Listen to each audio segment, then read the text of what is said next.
Bugatti didn't think that we were going to be able to separate this car in half. Can't do that in a garage. There's just a few places in the world with the right equipment to be able to do that. And put it back together. We're looking good, we're looking good. But we managed to do both of them, and on top of that, we managed to... Nobody believed this car would ever move again. Not the insurance company, not the engineers, not even the people who built it. A $6 million Bugatti Chiron Per Sport had been destroyed in a violent crash. The damage was so severe that experts flew in to inspect it personally. After examining the wreck, the verdict was final. The car was finished. Bugatti declared it beyond repair. The VIN was locked. Parts were blocked. The rebuild was considered impossible. In the eyes of the automotive world, this was no longer a hypercar. It was a very expensive piece of scrap. But then something happened that nobody saw coming. A British YouTuber looked at the same wreckage, ignored every warning, boarded flight, and decided he was going to bring the dead Bugatti back to life. What followed was a battle against broken parts, impossible repair bills, factory restrictions, and challenges that had never been faced outside Bugatti itself. This is the unbelievable story of how Mat Armstrong took on one of the most impossible rebuilds in automotive history and shocked the entire hypercar world. For most people, the story should have ended at the salvage auction. The experts had already spoken. The insurance company had made its decision. Bugatti had examined the wreckage and concluded that the car was beyond repair. Millions of dollars worth of damage stood between the Bugatti Chiron Per Sport and the road. Nobody expected the car to have a future. In fact, many people believed it would never run again. It would simply become another tragic story about an exotic car that met an unfortunate end. Then Mat Armstrong saw the listing. At first glance, the project looked completely insane. The Bugatti was one of the most expensive cars Mat had ever considered buying. More importantly, it was one of the most heavily damaged vehicles he had ever seen. This was not a Lamborghini with cosmetic damage. This was not a McLaren with a broken suspension. This was a Bugatti Chiron Per Sport, one of the most advanced machines ever built, sitting in pieces after a major crash. Most people would have closed the listing and moved on. Mat did the opposite. For years, Mat Armstrong had built a reputation by doing what others considered impossible. Millions of viewers had watched him rescue damaged supercars and bring them back to life. His workshop had become famous for taking cars that insurance companies had written off and proving that they still had a future. Time after time, he had shown that determination, creativity, and hard work could achieve things that many believed could not be done. But even for Mat, this project was different. Every rebuild he had completed before seemed small compared to what stood in front of him now. The Bugatti was more expensive. The engineering was more complicated. The damage was more serious. The risks were far greater. If this project failed, the entire world would see it happen. Every step would be documented online for millions of viewers. That pressure alone would have stopped most people. Yet Mat could not stop thinking about the car. The more he studied the damage, the more interested he became. Every obstacle seemed to make the project more attractive.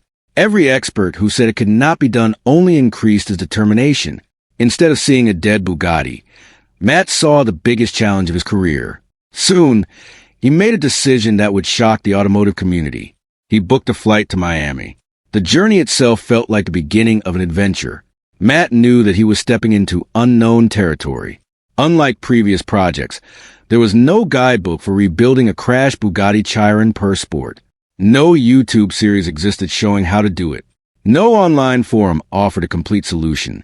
There was no proven path to success. When he finally saw the damaged Bugatti in person, the reality of the situation became impossible to ignore. The car looked devastating. The front end had been destroyed. Important structural components were damaged. The vehicle that once represented the peak of automotive engineering now looked fragile and broken. Standing beside it, Mat could clearly see why so many people believed the project was impossible. But he also saw something else. Potential. Beneath the damage, the car still existed. The dream still existed. Somewhere inside that wreckage was the same machine that had once amazed drivers around the world. The question was whether it could be brought back. After careful consideration, Mat made his move. He bought the Bugatti. The decision instantly sent shockwaves through the automotive world. Fans could hardly believe what they were seeing. Some viewers were excited. Others thought he had made a terrible mistake. Many predicted that the project would eventually fail. The comments sections exploded with debate. Was Matt a genius? Or had he finally taken on a challenge that was simply too big? Nobody knew the answer. What everyone did know was that the rebuild had officially begun. The damaged Bugatti was no longer sitting in a salvage yard, waiting to be forgotten. It now belonged to someone who had built his entire career around proving people wrong. Unfortunately for Matt, buying the car would turn out to be the easiest part of the entire journey. The real problems were only beginning, and the biggest obstacle of all was waiting for him thousands of miles away inside Bugatti's own system. Buying the Bugatti was the exciting part.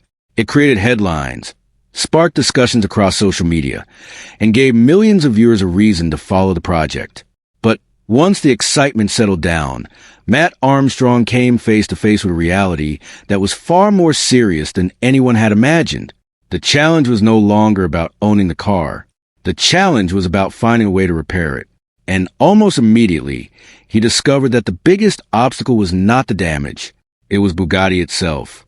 Most people assume that if you own a car, you can simply buy replacement parts for it. That is usually true.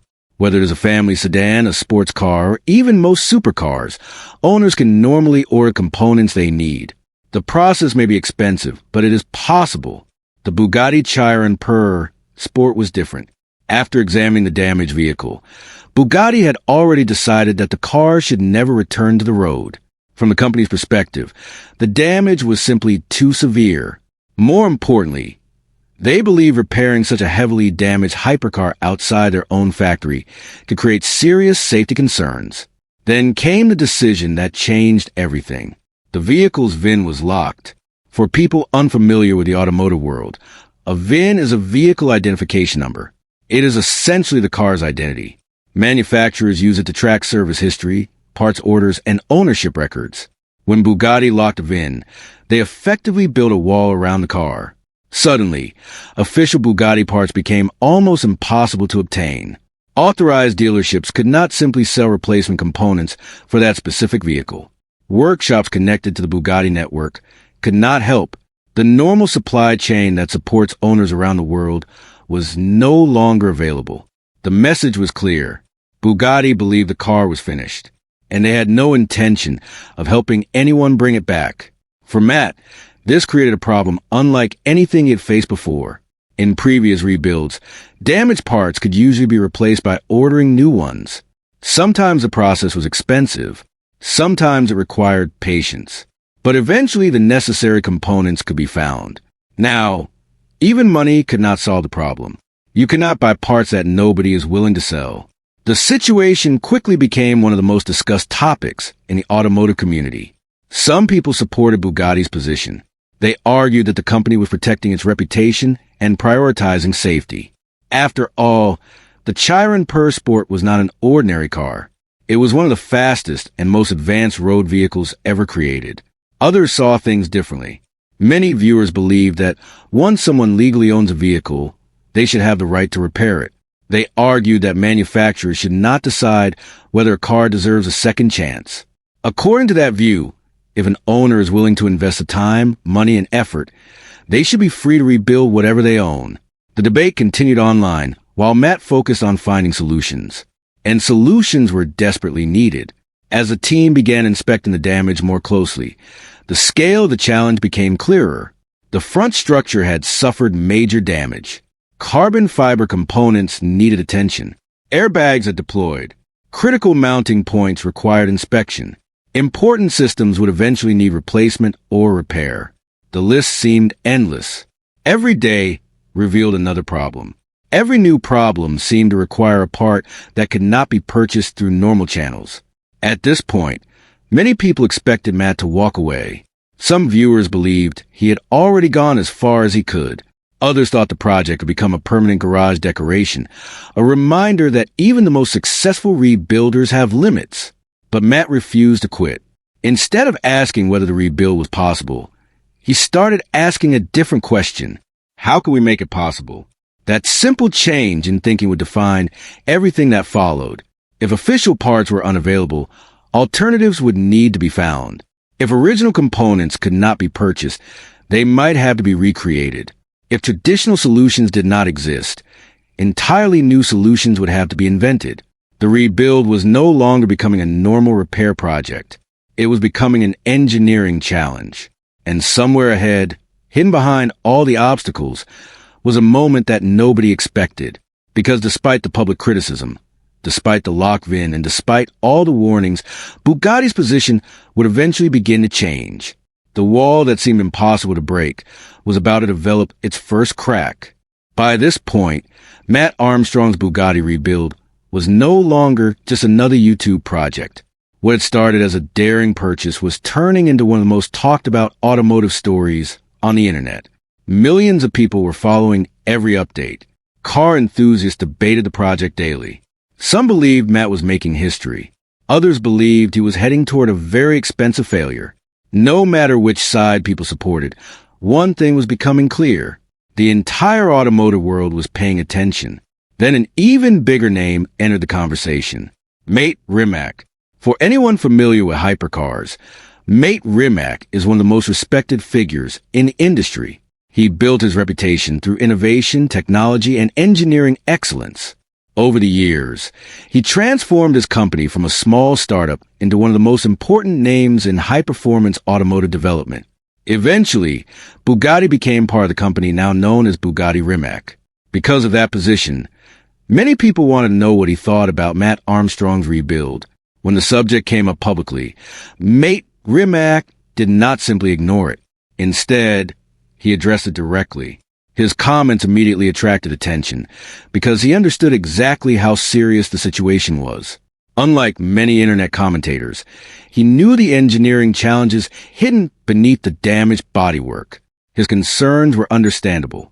The Bugatti Chiron Per Sport was not an ordinary supercar.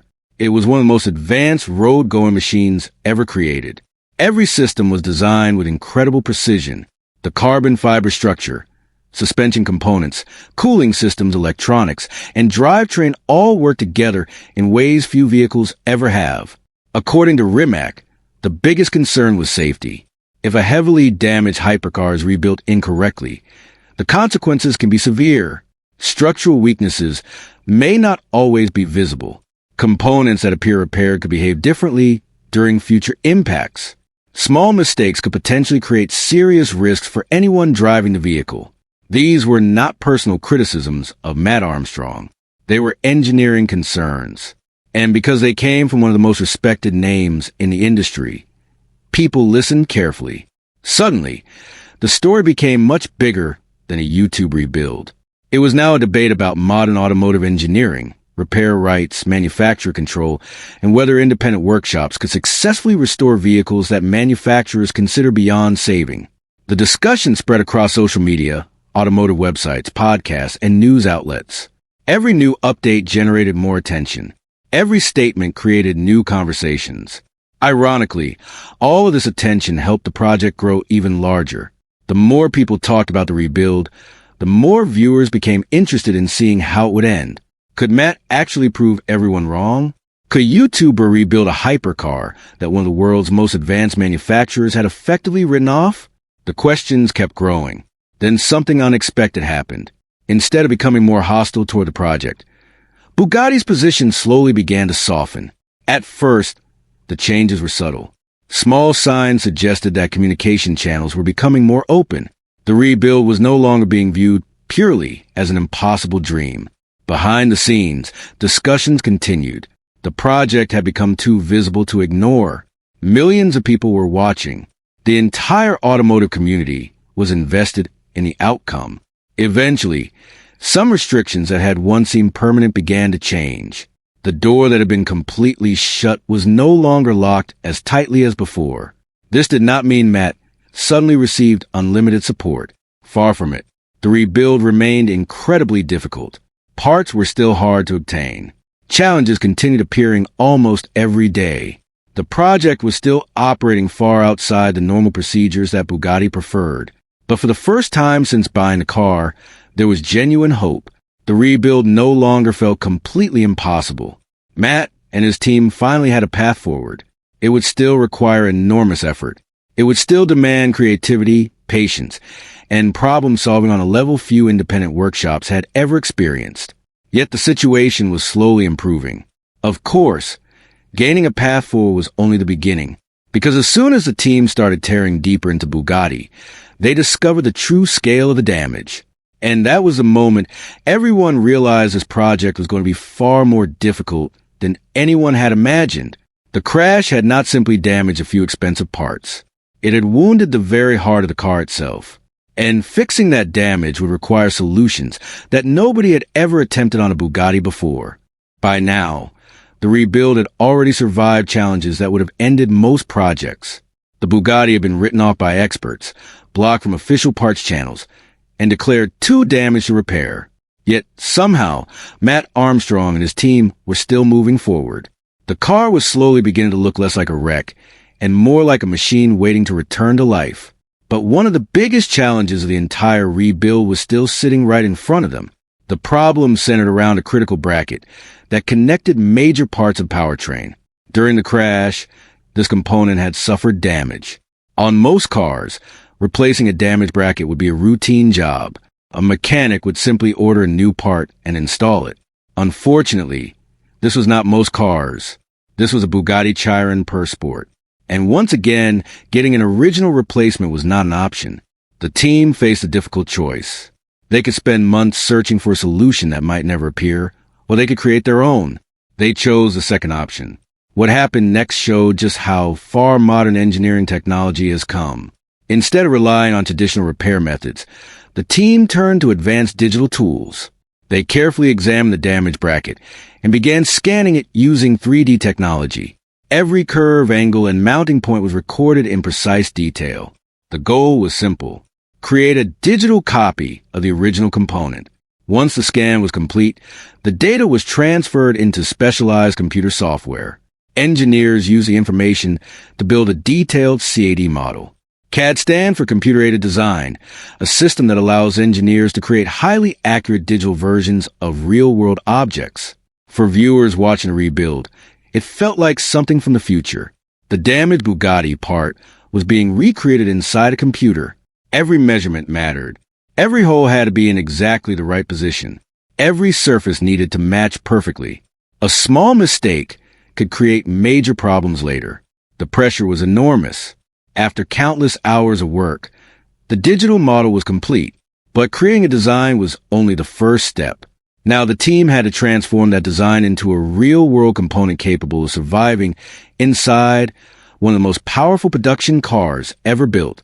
The finished model was sent for machining.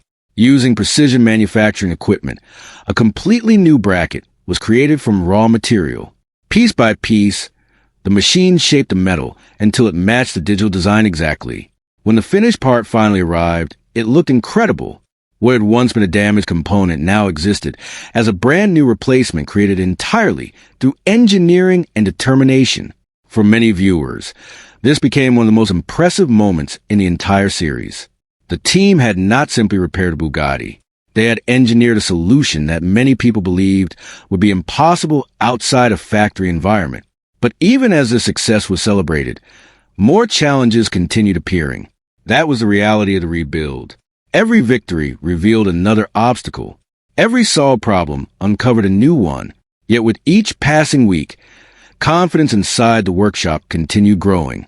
The team had proven that they could overcome enormous challenges. They had repaired systems that seemed impossible. They had found solutions where none appeared to exist.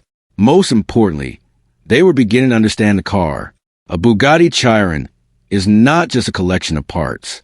It is a highly integrated machine where every system depends on another. The cooling system supports the engine. The electronics manage the drivetrain. Structural components protect everything around them. A single issue can affect multiple areas of the vehicle. That complexity is what makes rebuilding a Bugatti so difficult.